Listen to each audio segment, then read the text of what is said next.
Coming to you live from Atlanta, Georgia, it's time for another episode of Tech Talk with your host, Joey Klein. Good morning, everyone. Welcome to Tech Talk. So we've got a special show today. Normally, everyone who listens to this knows we have about 2 or 3 guests. We have a large topic to discuss today, and so we are limiting it to one guest, and it is Allie Young, CEO and founder of Access Replay. How you doing, Allie? Great. Thanks for having me. Absolutely. So we are going to talk about gaming, which is a broad category, and I'm going to make some assumptions here. Our audience generally is probably in your 30s to, low 40s, okay, in terms of age, right? And part of this is somewhat biographical, but I think that my experience can somewhat serve as maybe an analog for many of those listening to this.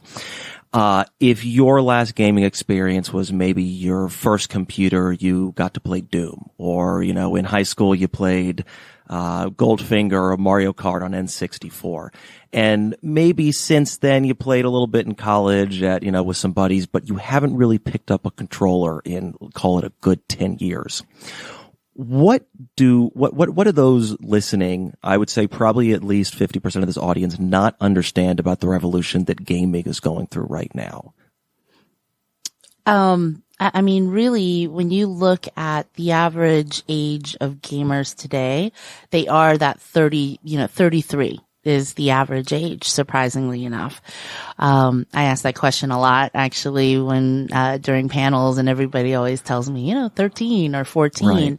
Right. But you're right. A lot of gamers today are, those of us who used to play in high school, or college, and then, real life kind of took away a little bit of game time. And now it's just recreation, right? In the industry right now, there's a lot of buzz around esports. Mm-hmm. And what people need to understand is that esports is really a small portion of gaming. 60% of the U.S. population, and I think it's actually gone up. It's 66% now, of the U.S. population plays video games. And so that is, that's a large sector. It's huge. Yeah. Yeah. So let's back up a little bit and just give a highlight of what Access Replay does. I want to get into your background, why you love gaming, dig much more into why esports has become a phenomenon, even though, yes, as you said, that is a small piece of gaming overall. Mm-hmm. But give us the headline in Access Replay. So Access Replay is really kind of a top golf experience for video games and esports. My background is in sales and marketing. I worked with corporations, Cox Media, Clear Channel, own my own marketing firm. And actually, I'm a gamer. I met my husband playing video games 20 years ago, and this has always been a passion of mine.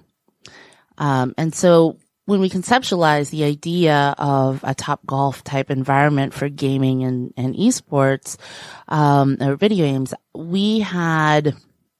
I started doing I started doing a deep dive in the marketplace for what that looked like. Where were the gaps? And we found a huge one, right? One of the big gaps is missing infrastructure for a space or a venue, where gamers can come together. And with gaming being such a social activity, mm-hmm. This is something that is extremely important to us as a gamer, but also as a human being, right? I mean, we're constantly looking for, those experiences. It's in our DNA to come together as a group. I mean, when you look at Mercedes-Benz Stadium and good Lord, the poor Falcons, right? But, people still pay tickets and they go to the game. And that is, instead of watching it by yourself, watching TV. That is a question that people always ask me, when we conceptualized the idea and started, looking for investment dollars. The question was, hey, Allie, why would anybody, leave their house to play video games? And my answer was always, well, because we're human. We talked about that when we first met, and I'm somewhat, look, I understand that maybe being a question from a savvy investor trying to understand, okay, how do you monetize this?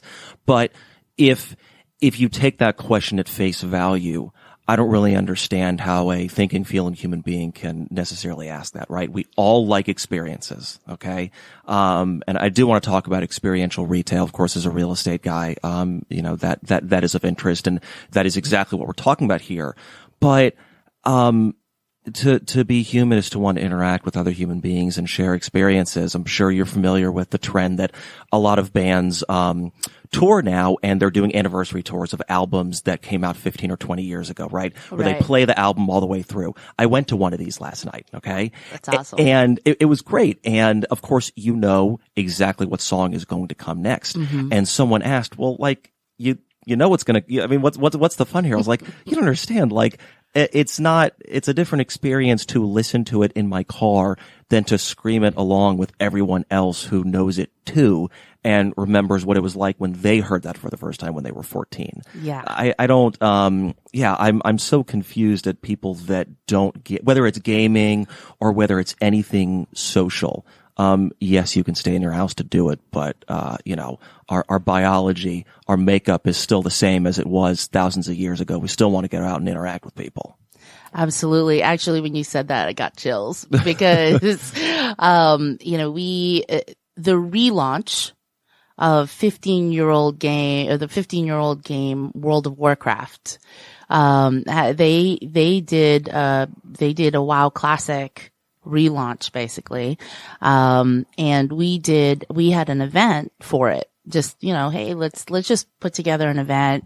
And we were open all night. Yeah. And so it was a Monday night and we were open until, it was basically a lock-in. So we were open until 8 a.m., which is, oh, that's really cool. And I have to tell you, I mean, we were packed. I mean, packed full. People came in, guilds, groups of people actually came together at Access Replay to play World of Warcraft, a 15-year-old video game. Yeah. That, they reverted back from all of the updates and everything that they've had over the past 15 years. They reverted back to WoW Classic, which was the game when it came out 15 years ago. And I'm telling you, people were there until 3 or 4 in the morning on a Monday night. Wow. It was amazing. That's fantastic.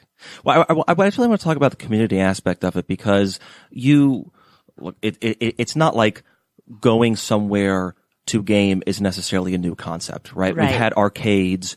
You can go to a place like a Dave & Buster's, right? And, play games, right? Yeah. But I think there's something very different going on with Access in a very short period of time. And I think a lot of that has to do with the community that you're building. And I'd like to dig a little bit more into that.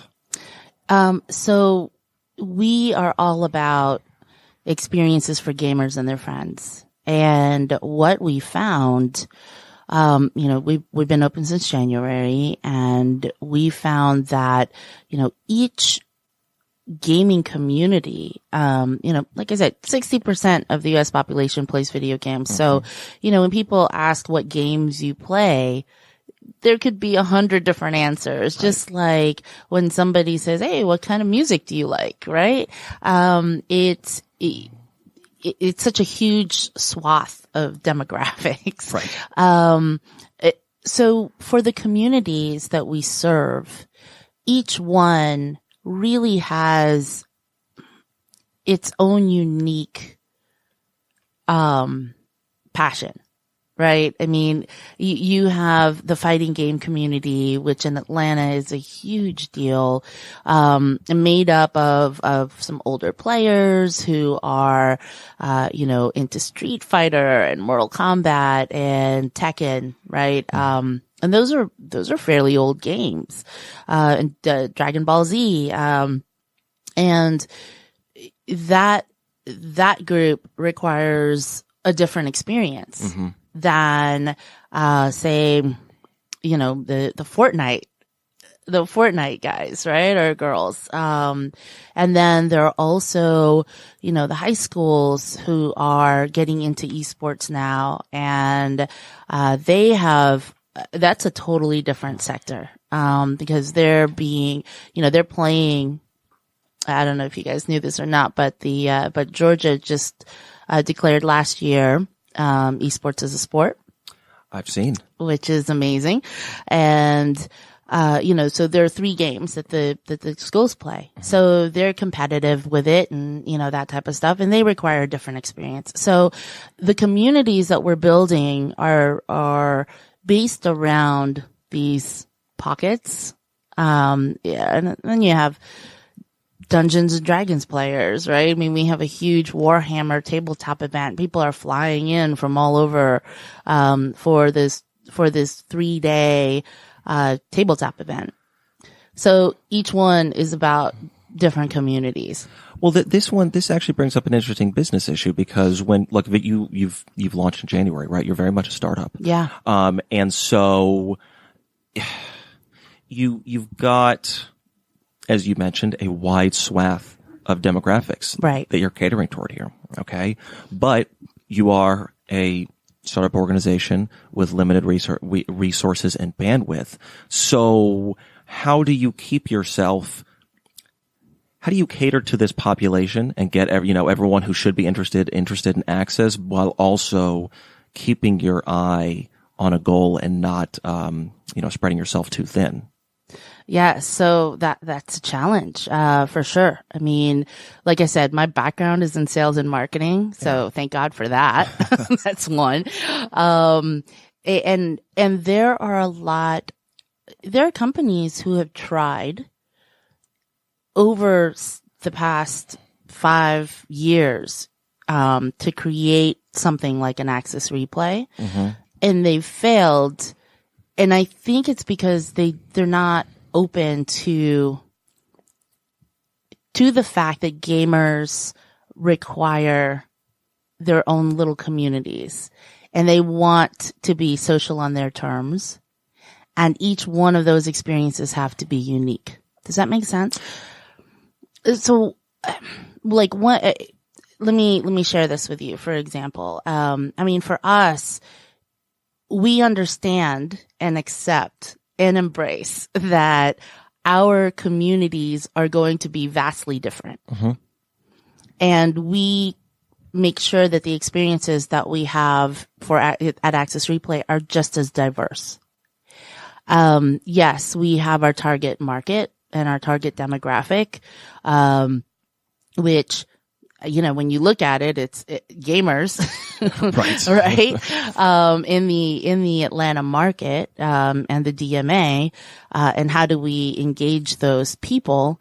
And we do that through these experiences. So it might be where, when you look at Braves fans, right? Or you look at football fans, you have to engage them in those terms.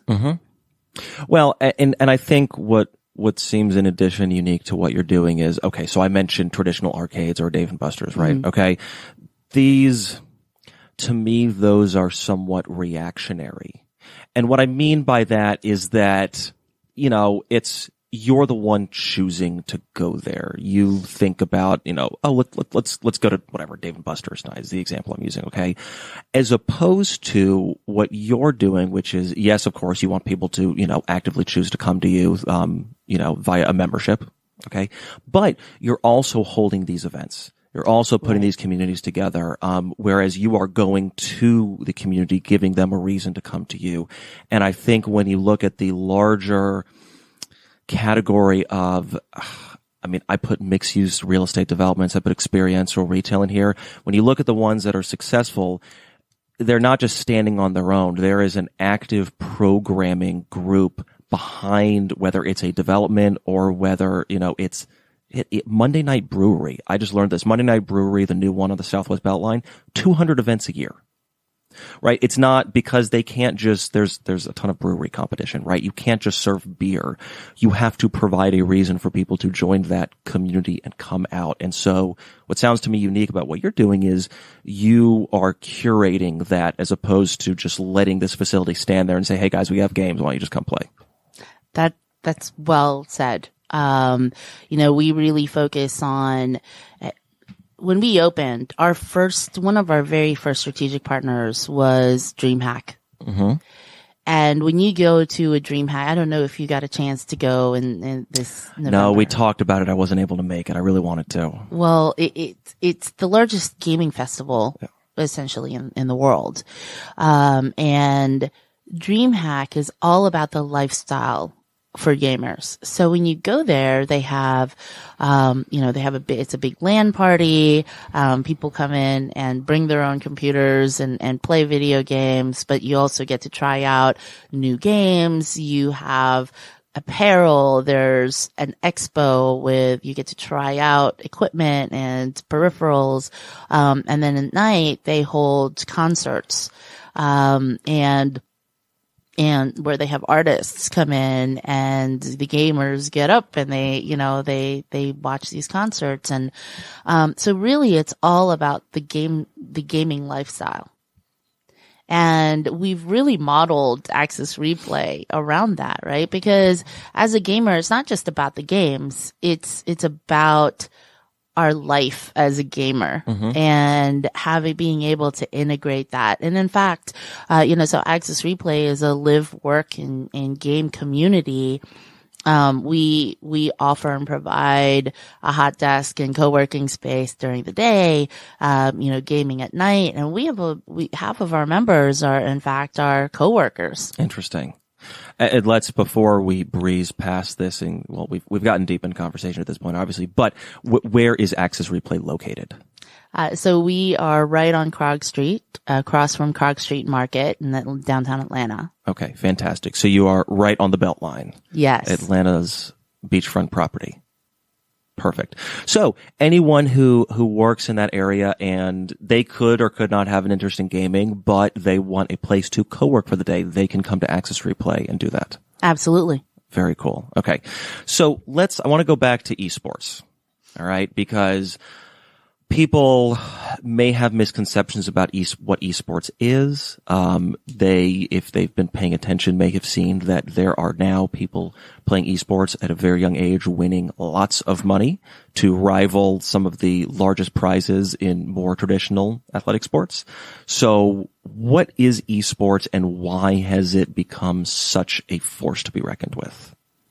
Esports really is, it's a sport where it's a spectator sport for video games, right?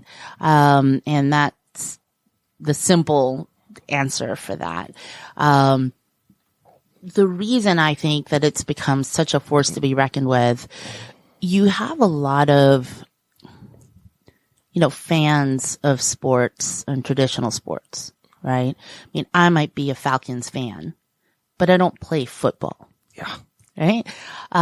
With esports, and I don't know the exact percentage, of data, right, that has been done so far, but a good portion of esports fans play the game that these players play.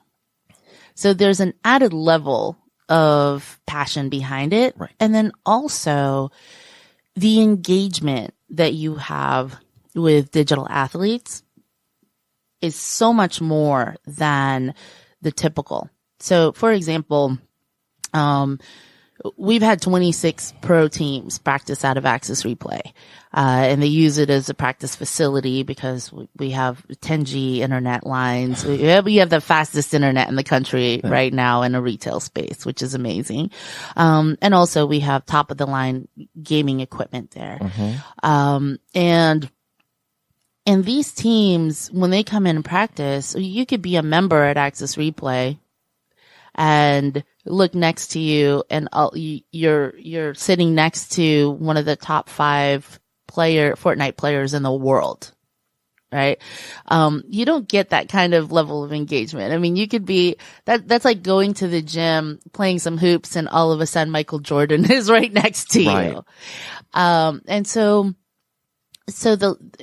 that's obviously an example at Access Replay, but when you look at, or when you watch a stream on Twitch, and why so many viewers are on that medium now,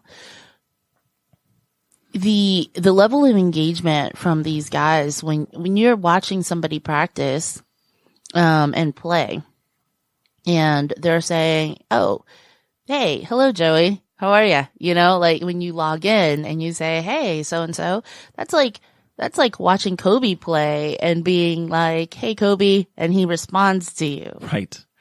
So that level of engagement ties in so much, there's so much strength in that. And, I think that's a big reason why esports has become so big so fast, because of the passion of the fans. I mean, at the end of the day, a sport is only as strong as its fan base.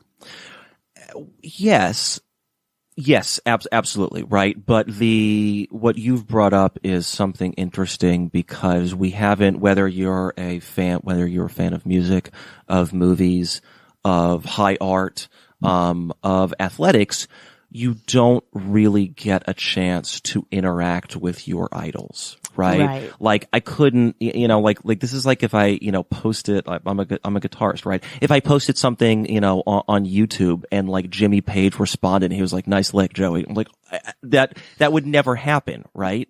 Maybe. I'd be able to die happy if it did, right? But the fact that, and I think there's a lot of reasons why gaming lends itself to a little bit more of a cohesive, non-hierarchical type of community. But the fact that that's even possible means that that community can be built, I think, quicker and probably stronger.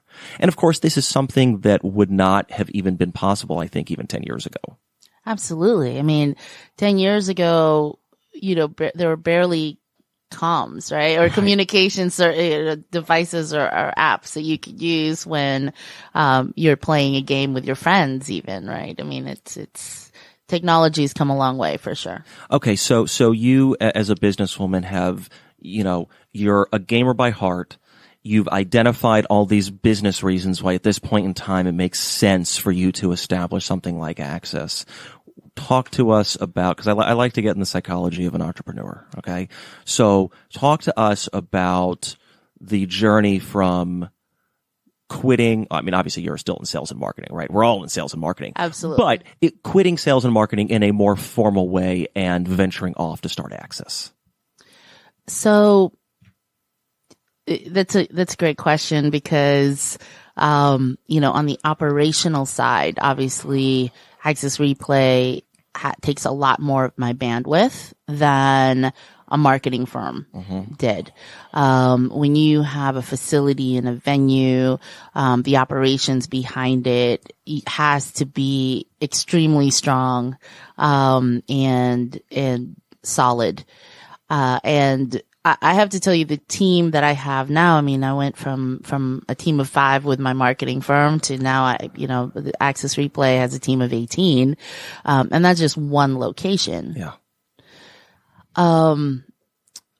In terms of that journey from sales and marketing, I have not actually gone away from that. Of course. Very much, which is really actually interesting. It's more of, I would say it's more expanded. Because now, we did a lot of experiential stuff through my marketing firm. However, what we're doing at Access Replay is like times 100.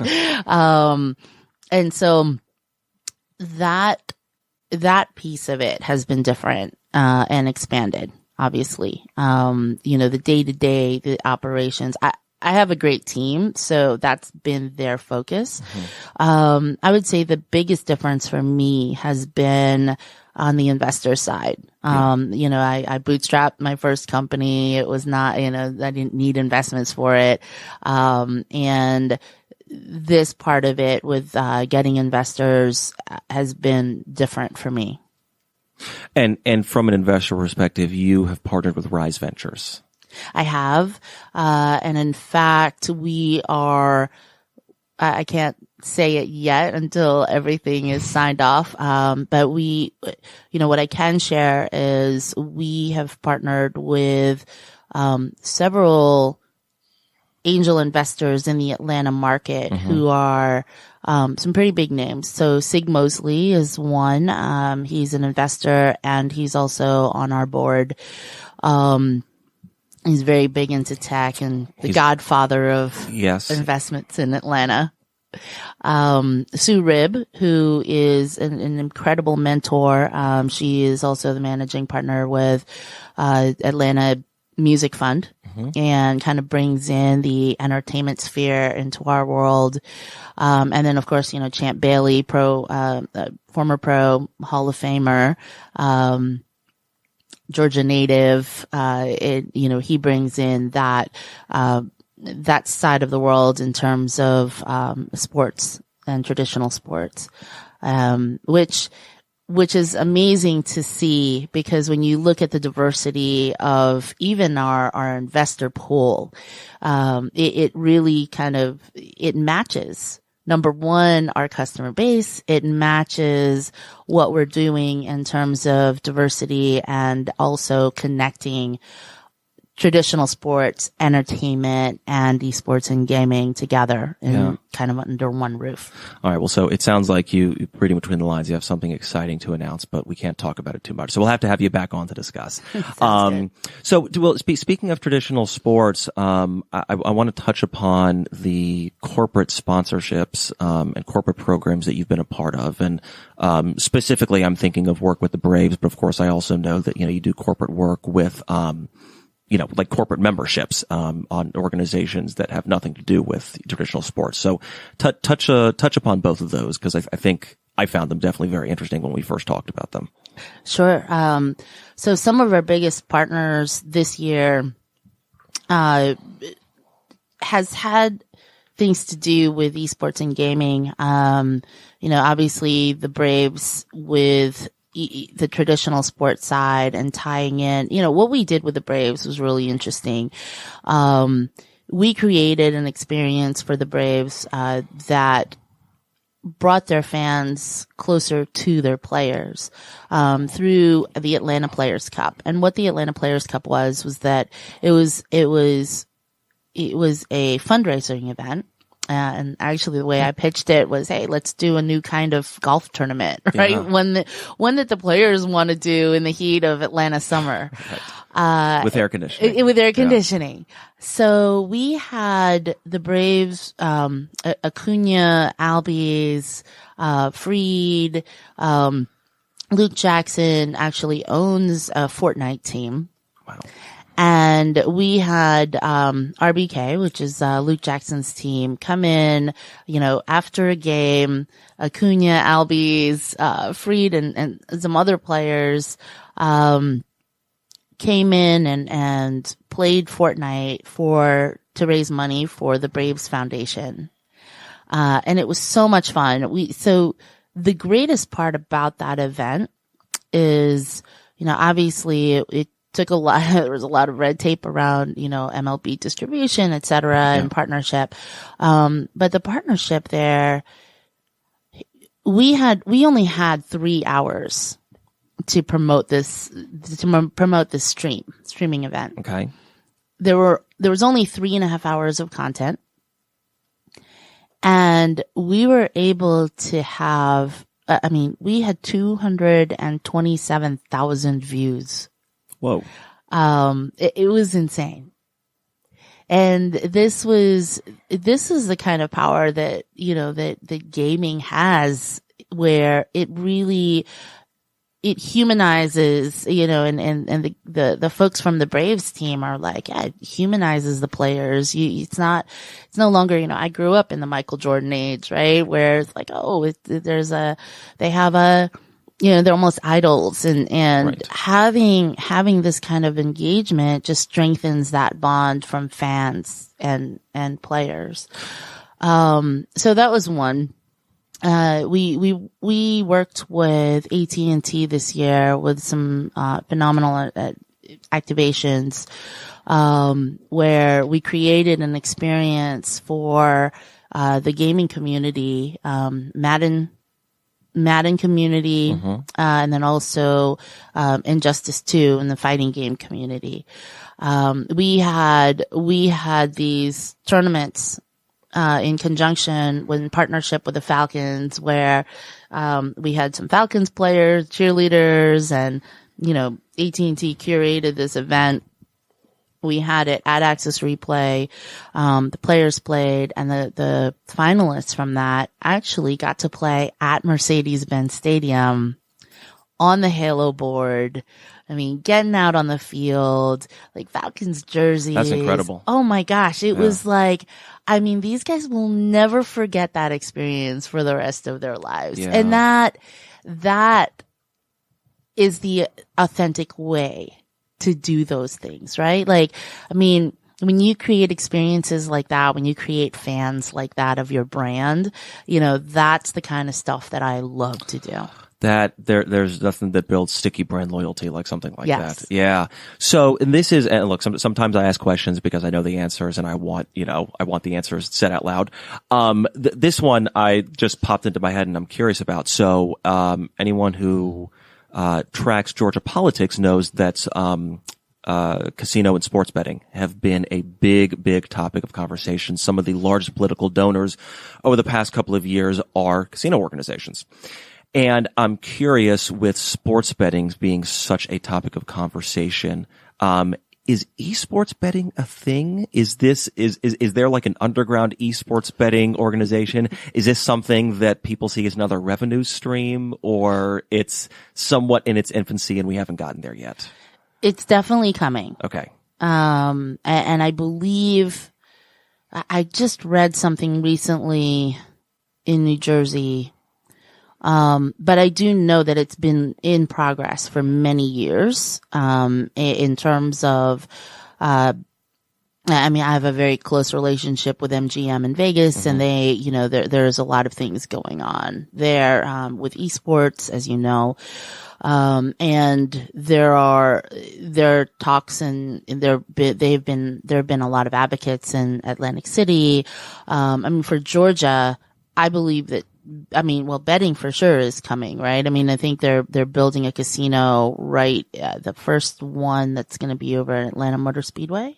I read something about that. Well, so I think Atlanta Motor Speedway is first. The General Assembly, I believe, has to amend the Georgia Constitution, which requires I forget if it's actually a vote like by us, or if it is simply a vote in the legislature. So I think Atlanta Motor Speedway is sort of pitching like, hey, look at us over here. We have this big piece of land.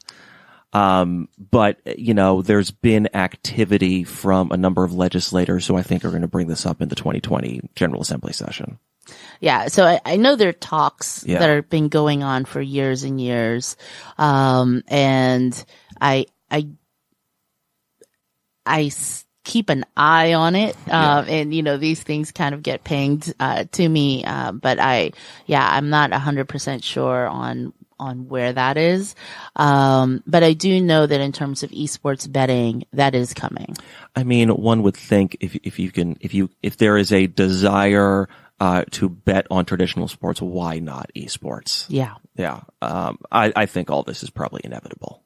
Absolutely. And I know that there are already platforms where people can kind of bet on themselves, where they can play against other people, okay, and for money. Yeah.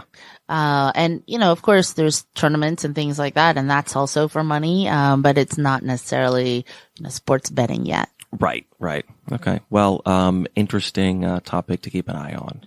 Absolutely. I want to touch on the gaming camp that you run, because I think that, well, look, so as I think it's fascinating for a number of reasons. One of the places where I come from is, so I live in the city.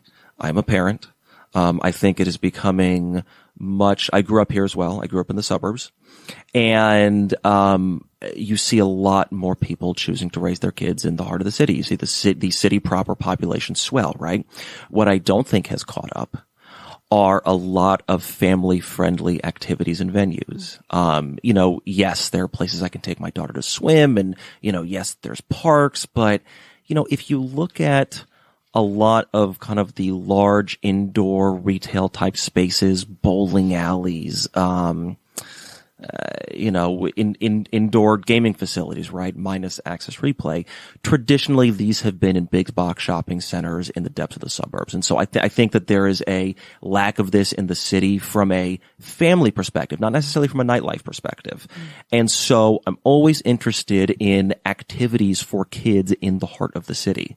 I also think that the concept is cool. So that's sort of where my interest is coming from here. But let's kind of give the audience a look into what this gaming camp is. Sure. Well, first, as a parent, also, I have a 13-year-old girl, who, by the way, is a gamer, and of course she is. Yeah, of course. Yeah. I make her practice playing 2 hours a day. It's part of our curriculum. Seriously.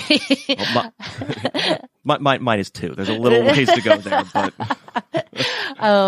Well, one of the things, in terms of being family friendly, absolutely. I mean, when you look at gaming as a way to connect with your kids, it's a powerful way to do that, right? I mean, it's a time when when you guys can work together as a team. Mm-hmm. You can also, you have to communicate, and it brings parents in the mindset of their child. Mm-hmm. And there isn't a lot of activities, period, that does that. I mean, I know as a parent, I struggle to do things. A lot of times we'll be watching a movie or we'll watch something that not necessarily I might like or she might not necessarily enjoy.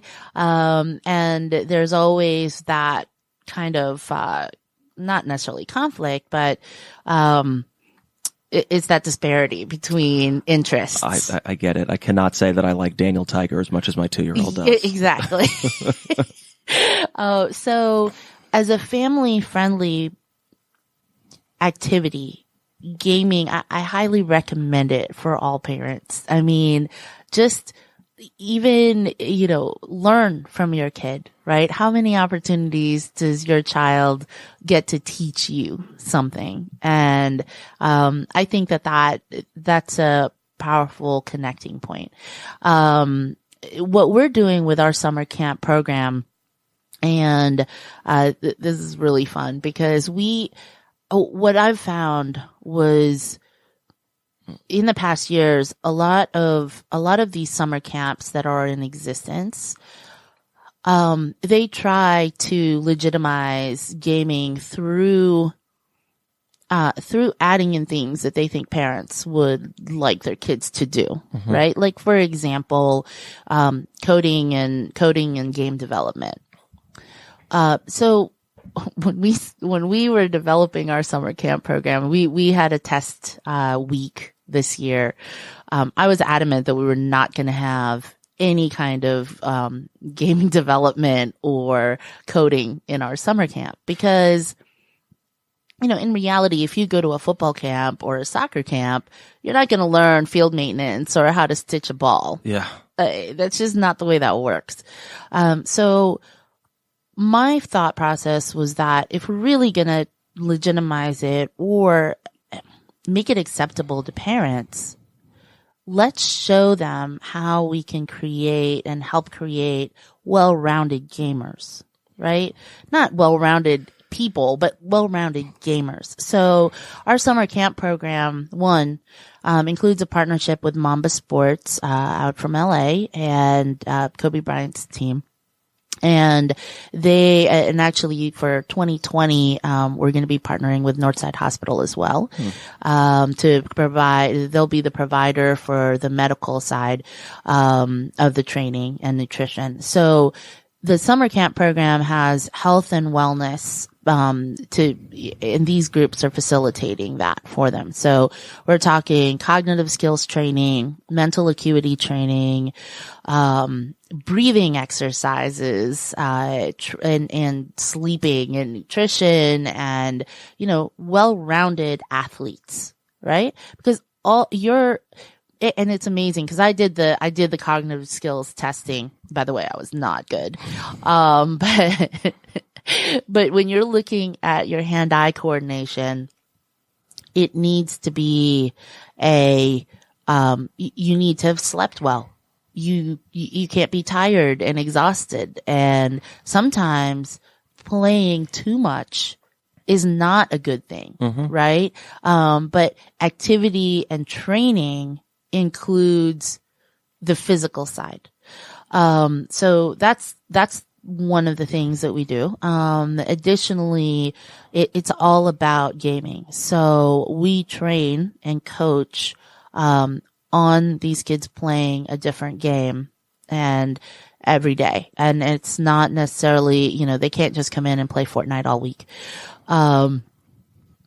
Unless it's their game of choice, and then the advanced side, if they qualify for that, then they get to do that. So there's that. Then additionally, teams place a lot of importance in content creation. So we'll be doing production, streaming, workshops, and, in social media and really content creation. And then obviously the competition side. So every day the kids compete during a tournament, learn what it's like to be up on stage, playing against each other. And then this year for 2020, we're actually including a combine where the kids can participate and be eligible for esports scholarships for college. That's a thing. That's a thing. Oh my God. That is a thing. Wow. That's amazing. I didn't realize that. Yeah. And so, initially we were planning on doing our summer camp program, in the 6 markets that we're going to be opening Access Replays in in the next 2 to 3 years. And we launched this project with a partnership with the Georgia High School Sports Association. And now we're offering the program to 13,000 kids in Georgia alone. So we'll have 5 locations in Georgia, for the kids to come and do esports and gaming summer camp. And so if any parent listening to this wants to sign their child up, is there a deadline? How do they find more out about it? So we will be pushing it out on our website at accessreplay.com. December 15th is when everything will be launched. The deadline will be when space runs out. Sure. And space is limited. So, we're looking at only having 80 spots for each of the locations that we're going to be in. Okay. So parents, you hear that? If you want to get your kids an awesome gift, sign them up for video game summer camp. Yeah. Okay. So, all right. So we touched upon that. That'll be hopefully a nice Christmas gift for a lot of kids out there. Obviously you have ambitions outside of Atlanta, but Atlanta is your flagship location. Why has Atlanta been such a great place to start and grow this business? Atlanta is an amazing ecosystem. And they're constantly looking for ways to help entrepreneurs like myself. Not just that, but also, the resources in connections and I mean, my goodness, the way that Atlanta is completely all in when it comes to all things gaming and esports is phenomenal. Like, the support from High Res Studios and, the Scuff Gaming and Control Freak and, the manufacturers of gaming peripherals here, the Chamber of Commerce, Invest Atlanta, just to bring in even like the publicity support has been great. Not just, I mean, and I do want to make mention too, especially the Atlanta Esports Alliance, which, has recently formed, which is a part of the Atlanta Sports Council. And Sports Council is a world-class sports council that brings, the Olympics and the Super Bowl and, hopefully FIFA to Atlanta. Being integrated into that, as, for esports, just brings so much legitimacy to what we're doing. And I can't say enough about the ecosystem here. It's been incredibly supportive, and our success is due largely in part to the fact that we are part of that ecosystem. We have a lot of people from different industries on this show. Generally all touch technology to some degree, but, very different product types. And it really feels like this place is just in the past decade firing on all cylinders. I agree. It feels very different from, and look, certainly when I grew up here, I did not know it from a business perspective. But just, since 2010, 2011, there's just so much energy on all different fronts. It's I think we're having a moment. It feels like a very special time to be here. I agree. Yeah. Okay. So if people want to learn more about Access Replay, they can come visit you on the Beltline. Absolutely. And anytime. Then come check out your website. Yes, please. Okay. Can they find you on social? Always. AccessReplay.com. That's AXIS Replay. Any parting messages before we leave our listeners for today? Game on, Atlanta. Thank you guys so much for having me. Well said. Thanks, Allie.